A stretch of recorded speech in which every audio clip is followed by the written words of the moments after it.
Good morning बेटा। आज जिसका फर्स्ट लेक्चर है, कल हमने डेप्रीसिएशन स्टार्ट किया था। डेप्रीसिएशन में हम मेथड्स पढ़ रहे हैं। कल वाला पार्ट में रिकैप कर रहा हूं। डेप्रीसिएशन का पहला मेथड है straight line method.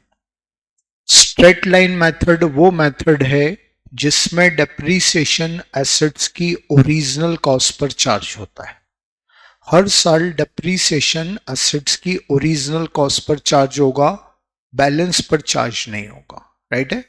In this method depreciation to be charge on original cost of assets in each year. ठीक। अब इसके बाद नेक्स्ट मेथड आता है, नोट करिएगा, return down value method.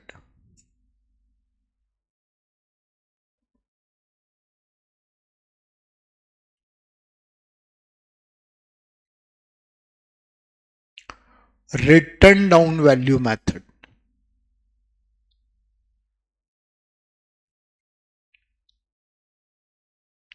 In this method, note करिए पहले, in this method depreciation to be charged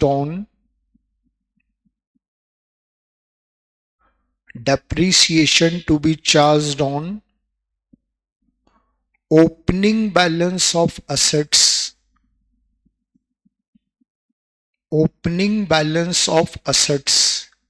in each year.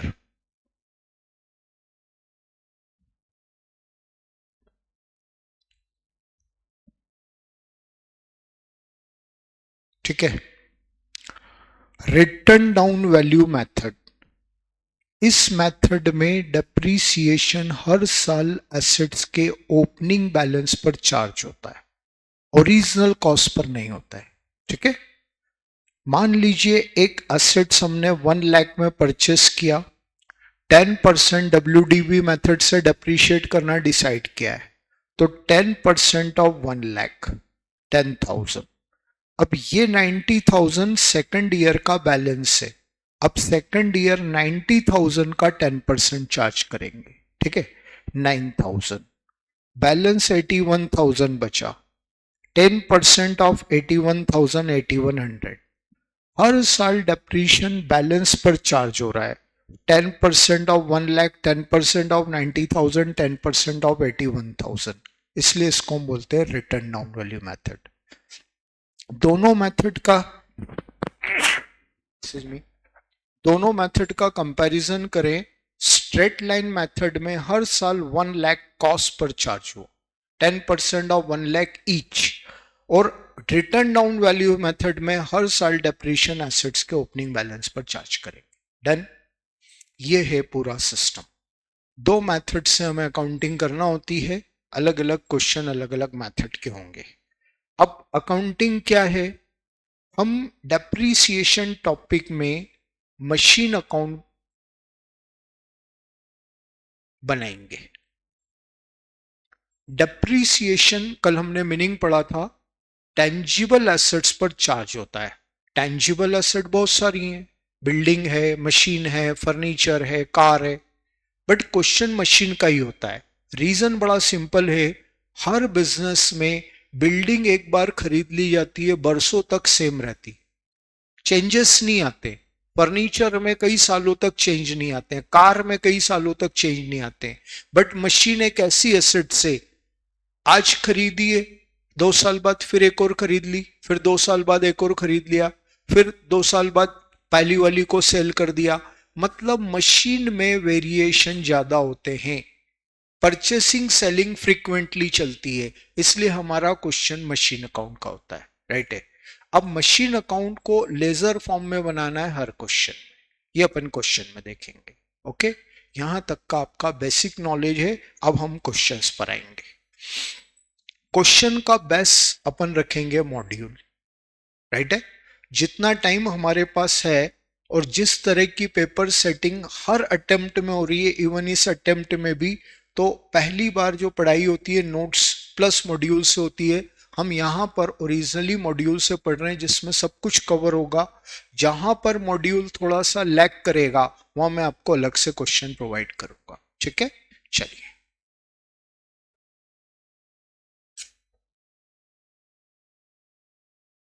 देखिए अब इसमें फर्स्ट इलिस्ट्रेशन बहुत सिंपल है, अपन ओरली पढ़ रहे हैं इसे। Jain Brothers acquired a machine on 1st July 21 at a cost 14 lakh, spent 1 lakh on its installation. Machine को परचेस किया है 14 लाख में, 1 लाख इंस्टॉलेशन चार्जेस से। मशीन की कॉस्ट एक कैपिटल एक्सपेंस है। जिस प्राइस पर आप मशीन को परचेस करते हैं वो आपका कैपिटल एक्सपेंस है। प्लस मशीन को परचेस करने में, मशीन को लाने में और मशीन को लगाने में जितने भी एक्सपेंसेस हुए हैं वो सब मशीन की कॉस्ट में ऐड हो जाते हैं, बिकॉज ये सभी एक्सपेंसेस कैपिटल नेचर एक्सपेंस होते हैं।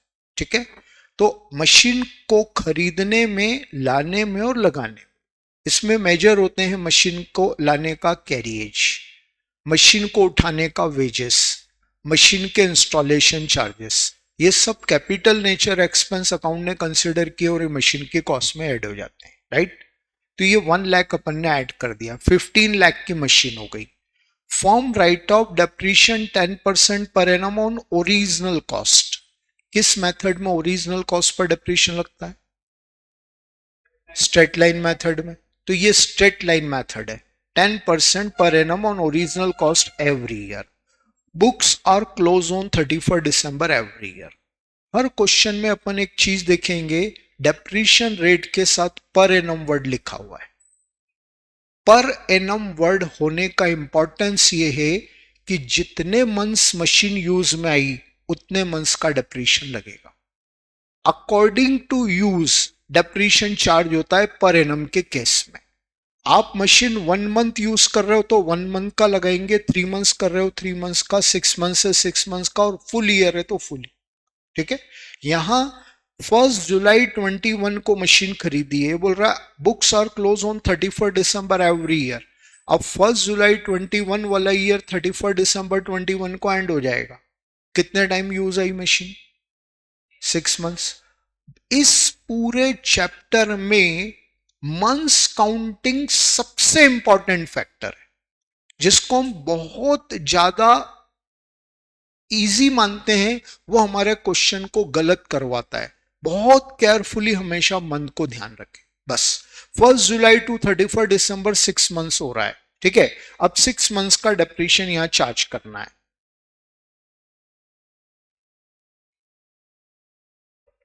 इसमें जो मशीन अकाउंट बनेगा,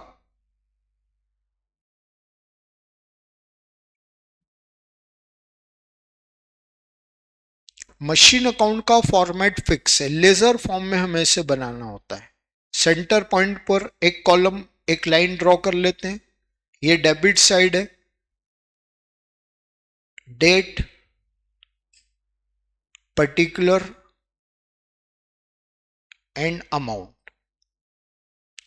ऐसी क्रेडिट साइड में डेट, पर्टिकुलर, अमाउंट।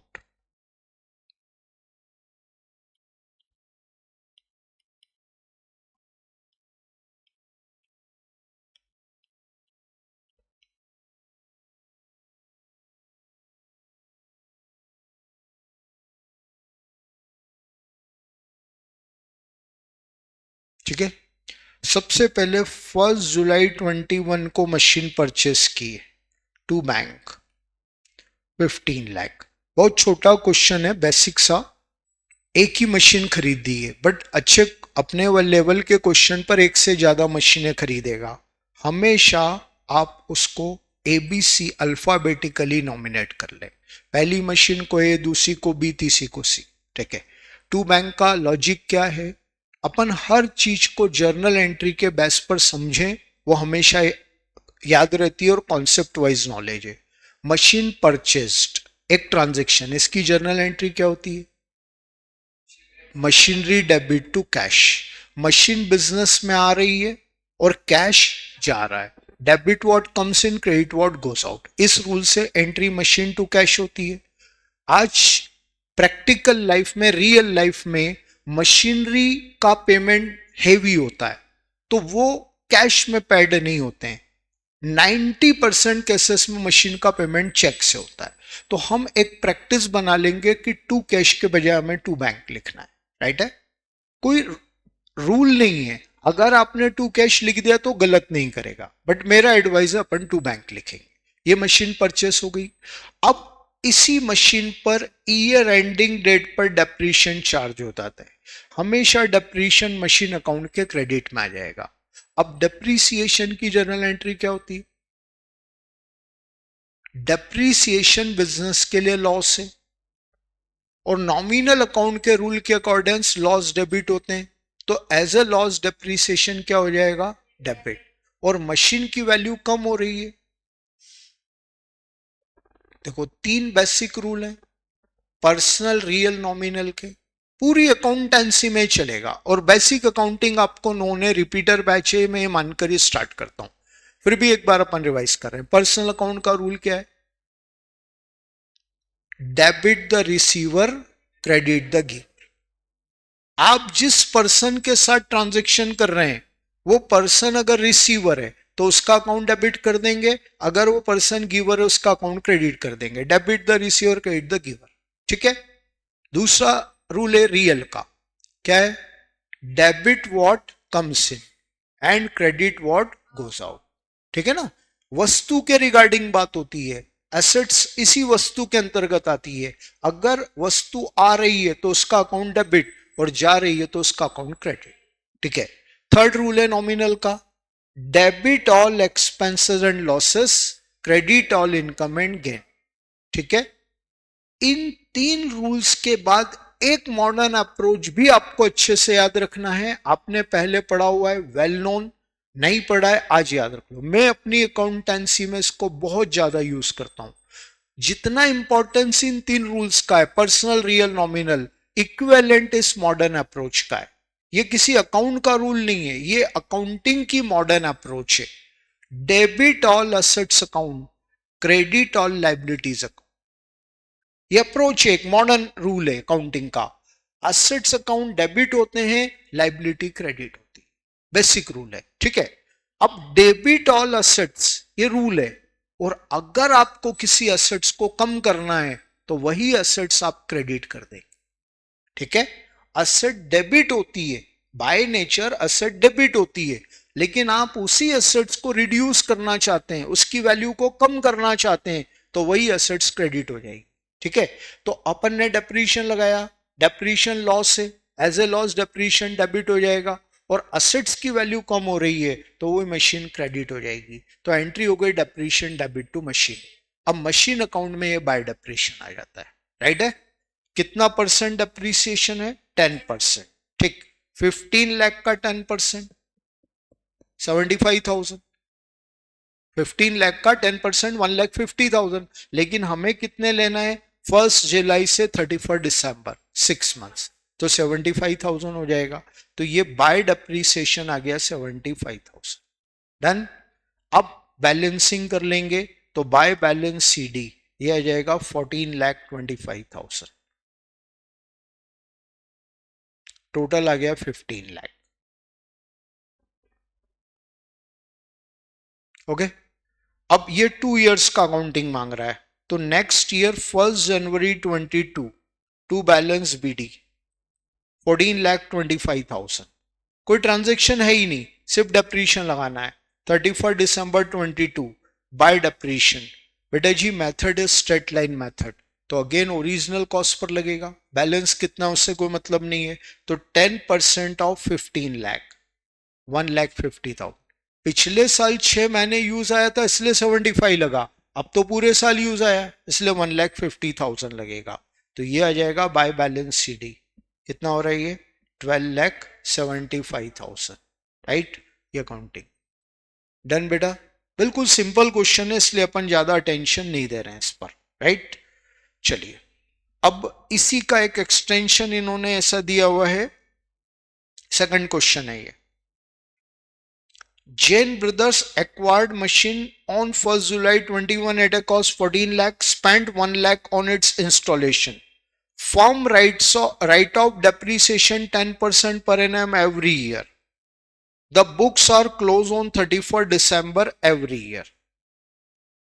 क्या प्रॉब्लम है इसमें?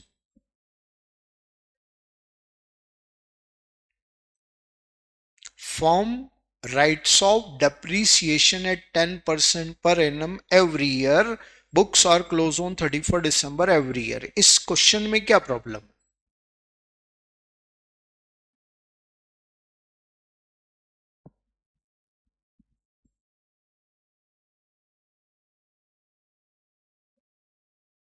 कुछ चीज मिसिंग है यहां पर.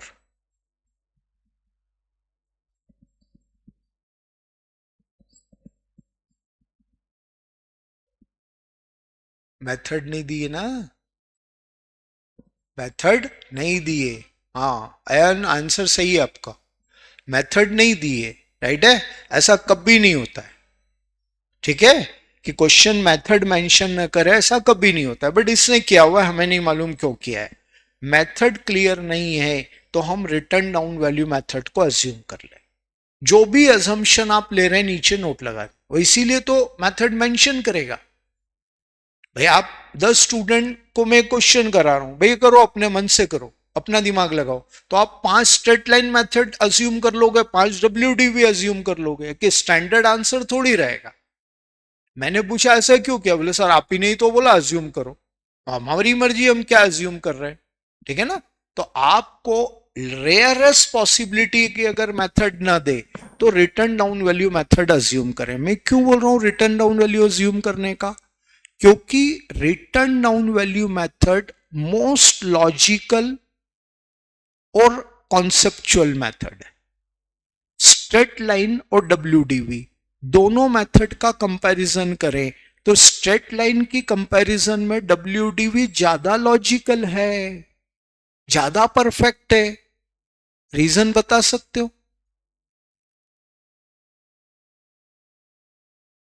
स्ट्रेट लाइन मेथड में डेप्रिशिएशन का अमाउंट सेम होगा हर साल, यस और नो.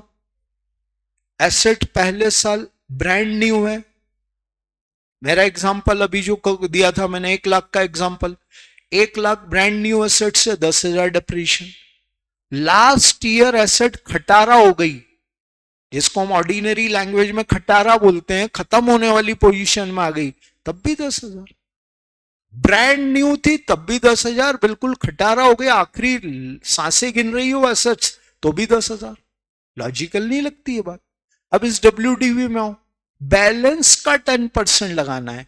पहले साल एसेट 1 लाख है तो डेप्रिशिएशन 10,000 लगा, मिड में आकर एसेट्स 50,000 की रह गई तो 5,000 लगेगा, लास्ट में खटारा हो गई डेप्रिशिएशन 1,000 ही लगेगा. अब देखो जैसे जैसे एसेट पुरानी होती जा रही है, एसेट्स की वैल्यू कम होती जा रही है, तो प्रोपोर्शनेटली डेप्रिशिएशन भी तो कम होता जा रहा है.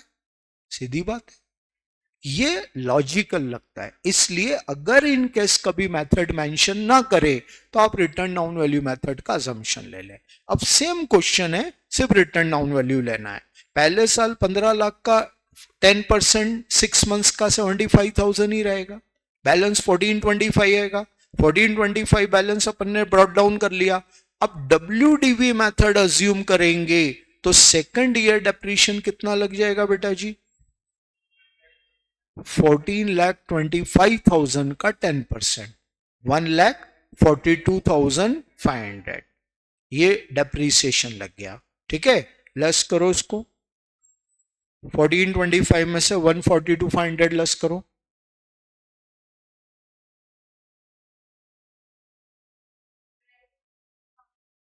12,82,500, ये इसका बैलेंस हो गया.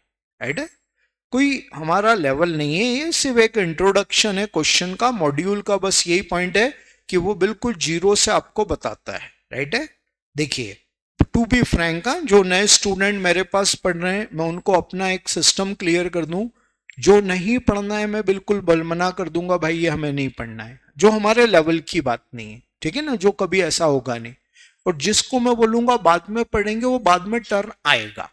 एक नेगेटिव इंप्रेशन है, मैं उसको आपको गलत नहीं बोलूंगा, आपका बैड एक्सपीरियंस हो सकता है कि टीचर ने बोला कि बाद में पढ़ेंगे, मतलब वो बात कभी आया ही नहीं। मेरे साथ ऐसा नहीं होता है, ठीक है। सीक्वेंस है नॉलेज का, नॉलेज अपने सीक्वेंस से लिया जाएगा तो सिस्टमेटिक आपको समझ में आ जाएगा, और मैं इधर उधर से कहीं भी कुछ भी पढ़ा दूंगा, आपको बहुत डिस्टरबेंस हो जाएगा।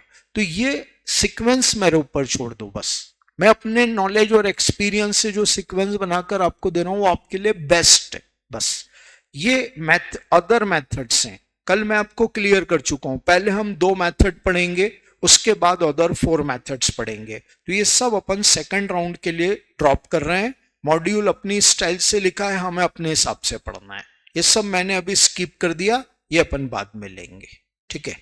चलिए अब आ जाते हैं अपन क्वेश्चन 7 पर। ये हमारे लेवल का क्वेश्चन है, यहां से हमारा लेवल स्टार्ट होता है। A firm purchased on 1st January 2020 certain machinery for 5,82,000 and spent 18,000 on its erection. एक मशीन 5,82,000 में परचेस की और उस पर 18,000 एक्सपेंस किया। 582 में 18 ऐड हो जाएगा। एक बात हमेशा ध्यान रखना, ये इरेक्शन चार्जेस इंस्टॉलेशन चार्जेस का सिनोनिम है। इंग्लिश में 2 वर्ड है, इंस्टॉलेशन और इरेक्शन। हिंदी में उसका एक ही ट्रांसलेशन है, लगाना, एसेट्स को लगाने का एक्सपेंस, ठीक है। जैसे फैन हम खरीद लाए, खरीद लाने से हवा थोड़ी देगा, वहां छत के ऊपर टांगना पड़ेगा उसको। अब वो छत पर टांगना हमारे लिए पॉसिबल ही नहीं, हम एक इलेक्ट्रीशियन को बुलाएंगे, भैया फैन लगा दे यार। बोले 100 रुपया लगेगा, हमने कहा हाँ लगाए, दे 100 रुपए। अब वो फैन लगाएगा, उसका कनेक्शन देगा, रेगुलेटर ऐड करेगा वहां बोर्ड पर और फैन ऑन कर देगा, ठीक है। अब ये 100 रुपया लाइफ में एक ही बार लगाना, हर बार थोड़ी लगेगा। फैन को एक बार लगाना है, खत्म होने तक वो 100 रुपए खर्च हुआ, वो लगाने का एक्सपेंस मशीन की कॉस्ट में ऐड हो जाता है, राइट है।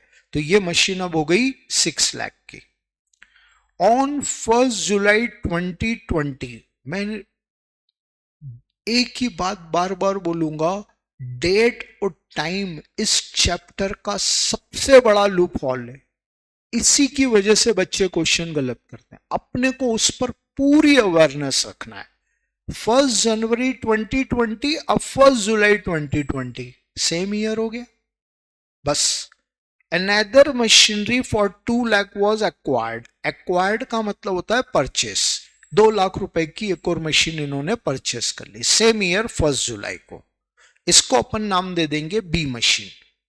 ऑन 1 जुलाई 21, 20 के बाद 21 मतलब second year, the machinery purchase on 1 January 20 having become obsolete, बेकार हो गई, वॉज ऑक्शन फॉर 3,86,000। ऑक्शन मतलब नीलाम, नीलामी समझते होंगे आप, बोली लगती है वो।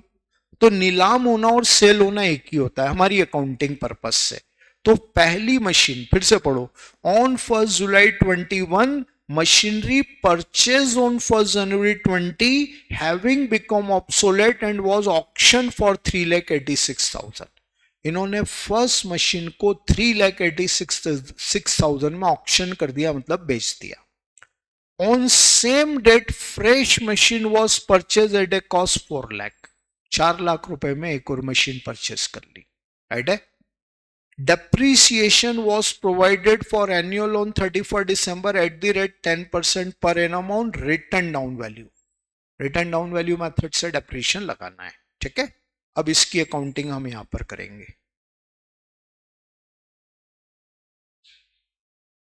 ओके सबसे पहले 1 जनवरी 20 को इन्होंने एक मशीन परचेस की है 6 लाख में। 1 जनवरी 20 टू बैंक ए 6 लाख। 1 जनवरी 20 को 582 में परचेस की, 18 उस पर एक्सपेंस किया, ऐसे 6 लाख हो गया। फिर 1 जुलाई 20 को 2 लाख में एक और मशीन खरीद ली, 1 जुलाई 20 टू बैंक बी, और ये मशीन हो गई 2 लाख। अब इन दोनों मशीनरीज पर डेप्रीशिएशन लगाना है। By depreciation A B, practice बना लीजिए। सेपरेट डेप्रीसिएशन दिखाना है, लगाना है, दिखाना है। सेपरेट बैलेंसिंग करना है और दिखाना है। कई लोग इसको वेस्ट ऑफ टाइम मानते हैं, सर ये 2 बार डेप्रीशिएशन लिख रहे हो, 2 बार बैलेंस लिख रहे हो, टाइम खराब हो रहा है। भाई इसको वेस्ट ऑफ टाइम मत मानो। अगर आपने सेपरेशन नहीं किया तो जब मशीन सेल करने जाओगे उस समय जो प्रॉफिट लॉस निकालोगे तो इससे ज्यादा टाइम वेस्ट होगा। सिस्टमेटिक दिखता है और कभी क्वेश्चन रॉन्ग होने के चांसेस नहीं रहते। हमेशा बिल्कुल फिक्स पॉलिसी बना लो, दोनों मशीनों का डेप्रीशिएशन सेपरेट बताना है। ये पहली मशीन 1 जनवरी को परचेस की थी, 31 दिसंबर डेप्रीशिएट हो रही है। कितना टाइम हो गया? पूरा साल हो गया। 10% ऑफ 6 लाख, 60,000 हो गया। अब दूसरी मशीन खरीदी है 1 जुलाई को, ईयर एंडिंग वही 31 दिसंबर है। कितना टाइम हुआ? 6 मंथ्स। इस पर 6 मंथ्स का डेप्रीशिएशन लगेगा, तो 2 लाख का 10% 6 मंथ्स का 10,000, 60,000 प्लस 10,000 70,000। ठीक है। अब by balance CD A B, ठीक है ना। 6 लाख माइनस 60,000, 5 लाख 40,000। 2 लाख माइनस 10,000, 1 लाख 90,000। राइट है। अब 540 और 190, 6 लाख 30,000। डन। अब 7 लाख 30,000, हाँ 7 लाख 30,000। ये टोटल हो जाएगा 8 लाख, ये टोटल हो गया 8 लाख। डन। सेकेंड ईयर 1 जनवरी 21 टू बैलेंस बीडी 7 लाख 30,000। अब क्वेश्चन में फिर से आ जाए, क्या बोल रहा है? ऑन 1 जुलाई 21 machinery purchase on 1 January 20 having become obsolete. 1 जनवरी 20 को जो मशीन खरीदी थी, मतलब ए मशीन, वो बेकार हो गई एंड सोल्ड फॉर 3,86,000। 1 जुलाई 21 को फर्स्ट मशीन 3,86,000 में सोल्ड हो गई। हमारे मतलब की बात यह है, ठीक है। तो 1 जुलाई 21 बाय बैंक, जब भी मशीन बिकेगी तो उसको हम बाय बैंक करेंगे, ठीक है ना। मशीन परचेस की एंट्री अभी हमने बनाई थी मशीन टू बैंक, वैसे सोल्ड की एंट्री हो जाएगी बैंक टू मशीन। पैसा आ रहा है बेटा, पैसा आ रहा है तो कैश अकाउंट डेबिट, और मशीन गई तो मशीन क्रेडिट। डन। तो ये बाय बैंक हो गया सेल प्राइस 3,86,000। बेटा जी, जिस डेट पर मशीन बिकी उस सेलिंग डेट तक का डेप्रीशिएशन लगाएंगे। आपने 1 जुलाई 21 को मशीन सोल्ड की, मतलब 21 ईयर में 6 महीने मशीन यूज किया कि नहीं, और 6 महीने यूज किया तो डेप्रीशिएशन लगेगा। 1 महीना भी मशीन यूज करके पहली बेची हो तो 1 महीने का लगेगा, राइट। तो आप 6 महीने का डेप्रीशिएशन लगा दें। अब मेथड है रिटर्न डाउन वैल्यू मेथड। हर चीज क्वेश्चन पढ़कर वेरीफाई करते हुए चले, ठीक है ना। क्वेश्चन में हमने पढ़ लिया था 10% पर annum on written down value. तो अब आप 5,40,000 का 10% 54,000 और 6 मंथ्स के लिए आधा कर दो 27,000। ये 27,000 डेप्रीशिएशन इस मशीन का लगेगा। सही है। अब जब मशीन बिकेगी तो या तो उस पर प्रॉफिट होगा या लॉस होगा, और वो प्रॉफिट है या लॉस है और कितना है वो आपको कैलकुलेट करना पड़ेगा। ओके। एक वर्किंग नोट प्रॉफिट या लॉस के लिए देना कंपलसरी है, इस बात को ध्यान रखना। वो वर्किंग नोट देना है और अपने को उसी के बेस पर प्रॉफिट या लॉस अकाउंट में लिखना है। अब मेरे पास जो स्टूडेंट पहली बार पढ़ रहे हैं, मे बी पॉसिबल आपका प्रॉफिट लॉस निकालने का पुराना तरीका डिफरेंट रहा हो, अब मेरे सिस्टम को आप समझ लेना, ठीक है। मशीन सेल हुई, सेल प्राइस 100% क्वेश्चन आपको देगा, जैसे यहां 3,86,000 दिया है। सेल प्राइस में से क्या लेस करें कि प्रॉफिट या लॉस आए? सेल प्राइस का कंपैरिजन किससे करें कि प्रॉफिट या लॉस आए? परचेस प्राइस पर। और कोई? Book value. देखिए, मैं आपको एडवाइस करूंगा, फिर वही बात रिपीटेशन है। पहली बार आप जो भी मेरे पास पढ़े 50 बार हर समय बोला आप आंसर दीजिए। जितना अपने आप को एक्सप्रेस करेंगे उतना आपकी पॉजिटिविटी बढ़ेगी। आंसर गलत आएंगे, ओके, नॉर्मल है यार, हम पढ़ने के लिए बैठे हुए। करेक्ट आंसर ही आपके हो गए तो फिर आप यहां बैठे ही नहीं होते, सीधी बात है। इसलिए आप लोड मत लो। मेरा एडवाइस हमेशा अपने इंप्रूवमेंट के लिए, आपके अपने इंप्रूवमेंट के लिए आप आंसर दीजिए। सेल में से कॉस्ट को लेस करेंगे ना बेटा तो गलत हो जाएगा, क्योंकि हम बात एसेट्स के रिस्पेक्ट में कर रहे हैं, ठीक है ना। ये मेरा एक प्रोडक्ट है, ठीक है, मैं इसको 1,000 रुपए में बेच रहा हूं, इसकी परचेस प्राइस 800 रुपए, तो 1,000 में से 800 रुपए लेस करूंगा, 200 रुपए प्रॉफिट, ये सही होगा, क्योंकि ये मेरा प्रोडक्ट है, ये मेरी वस्तु है, ये मेरा माल है। माल के रेफरेंस में सेल प्राइस और कॉस्ट प्राइस का डिफरेंस निकाला जाता है। लेकिन अगर बात एसेट्स के रिस्पेक्ट में होगी तो फिर सेल प्राइस में से कॉस्ट लेस नहीं होती है, सेल प्राइस में से रिटर्न डाउन वैल्यू लेस होती है। रिटर्न डाउन वैल्यू, ये जो एक वर्ड है, इसको अपने दिमाग में पूरी तरह फिक्स कर लो। Written down value word assets के रिस्पेक्ट में यूज होता है बस, और किसी वस्तु के रिस्पेक्ट में नहीं होता है। गुड्स के लिए कभी return down value word use हो ही नहीं सकता है। एसेट्स के लिए रिटर्न डाउन वैल्यू का verbal meaning present value of assets, आज का मूल्य। आज का मूल्य, आप सबके पास एक मोबाइल रखा हुआ है, सबने अपना अपना मोबाइल एक पर्टिकुलर अमाउंट में परचेस किया था। किसी के अलग अलग मोबाइल लेवल के मोबाइल है, किसी ने 8,000 में खरीदा, किसी ने 15,000 में खरीदा, किसी ने 20,000 में खरीदा। क्या आप मानते हो आज वही वैल्यू है आपके मोबाइल की? क्यों? यूज कर लिया तो क्या हुआ?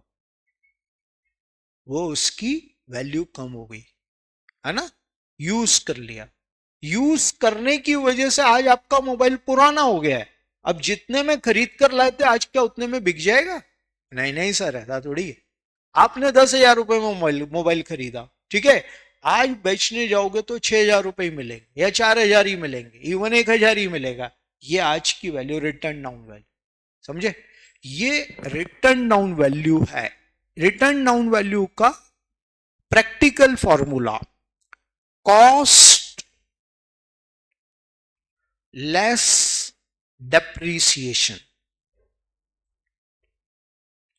ये बहुत अच्छे से दिमाग में रख लो बात को। कॉस्ट लेस डेप्रीसिएशन, इसको बोलते हैं return down value. Sir depreciation कब का? बेटा इस एसेट्स की पूरी लाइफ का। Cost less depreciation is return down value.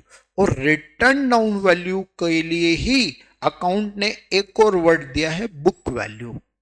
दोनों वर्ड पैरेलल यूज होते हैं, ठीक है, रिटर्न डाउन वैल्यू और बुक वैल्यू। डन। अब ये तो मैंने आपको नॉलेज दिया। अब प्रैक्टिकल क्वेश्चन में मैं इसको इजी गोइंग प्रॉफिट निकाल कर दूंगा, ठीक है ना। ये वाला थॉट में लगाऊंगा तो टाइम ज्यादा लगेगा, एनर्जी ज्यादा लगेगी, गलत होने के माइनर से चांसेस है।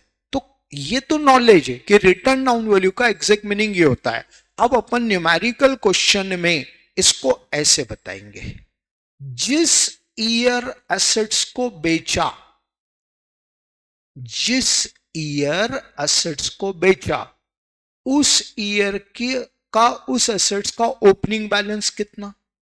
जैसे हम इस मशीन को बेच रहे हैं 21 ईयर में, 2021 में, तो बैलेंस ऑन 1 जनवरी 21, बस जिस ईयर मशीन बेचा उस ईयर का ओपनिंग बैलेंस ले लो। ठीक है, 7,30,000, 7,30,000 की डिटेल आपको यहां ऊपर मिलेगी।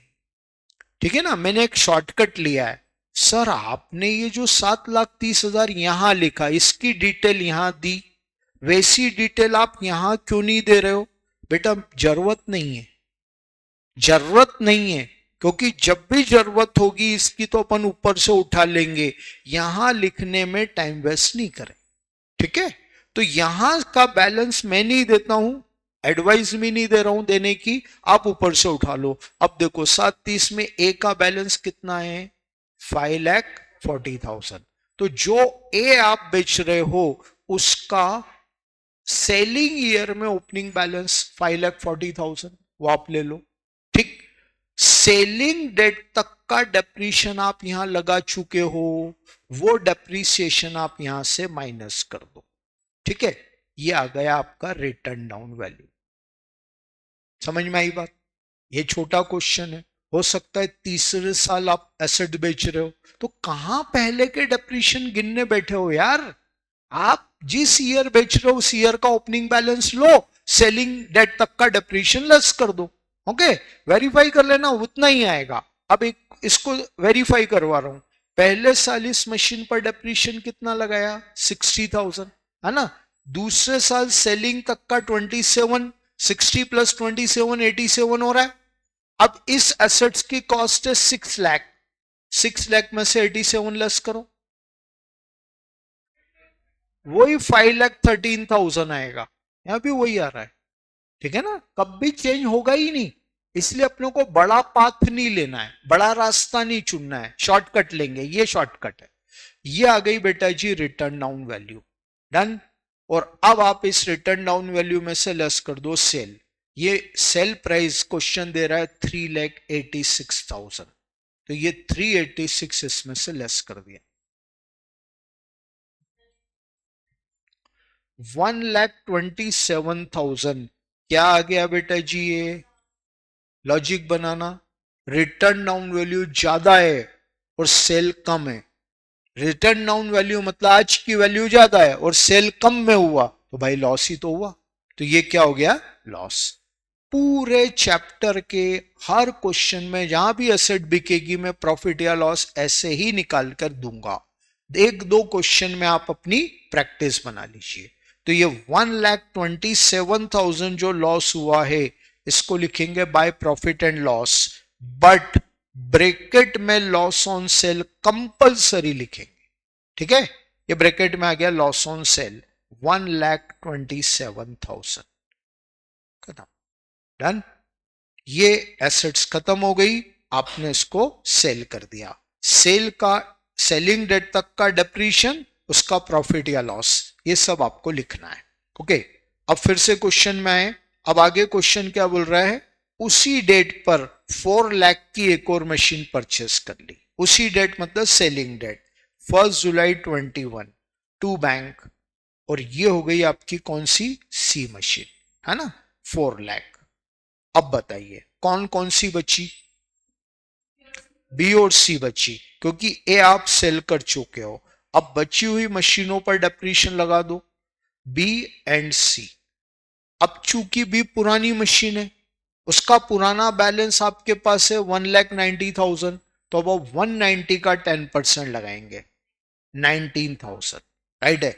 सी आपने लेटेस्ट परचेस किए 4 लाख में, और 1 जुलाई से 31 दिसंबर 6 मंथ्स यूज में आई है, तो इस पर डेप्रीशिएशन कितना लगेगा?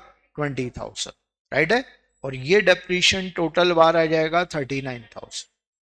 अब by balance C D, B and C. B पुरानी है तो 190 में से 19 लेस करेंगे, ठीक है, 171।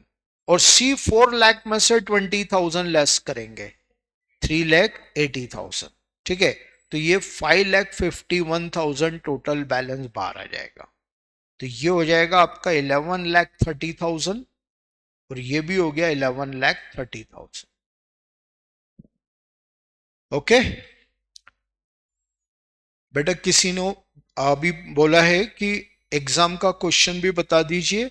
एग्जाम में जो क्वेश्चन आया वो मॉड्यूल का ही है, ठीक है ना। अभी आ रहा है आगे क्वेश्चन, आप बिल्कुल लोड ना लें। और जो क्वेश्चन मॉड्यूल से अलग आया एग्जाम में वो मैं बिल्कुल आपको ड्यूरिंग चैप्टर ही बता रहा हूं। ये है बेटा कंप्लीट सॉल्यूशन, ठीक है। आपको अगर इसको रिकॉर्ड में रखना है तो आप इसकी पिक ले लीजिए, कॉपी में नोट करना है तो नोट कर लीजिएगा जो आपको सुटेबल लगे, ठीक है। चलिए तो बेटा आज के लिए इतना ही रखते हैं, ठीक। अब अपन मंडे मिलते हैं, ओके। चलो गुड डे।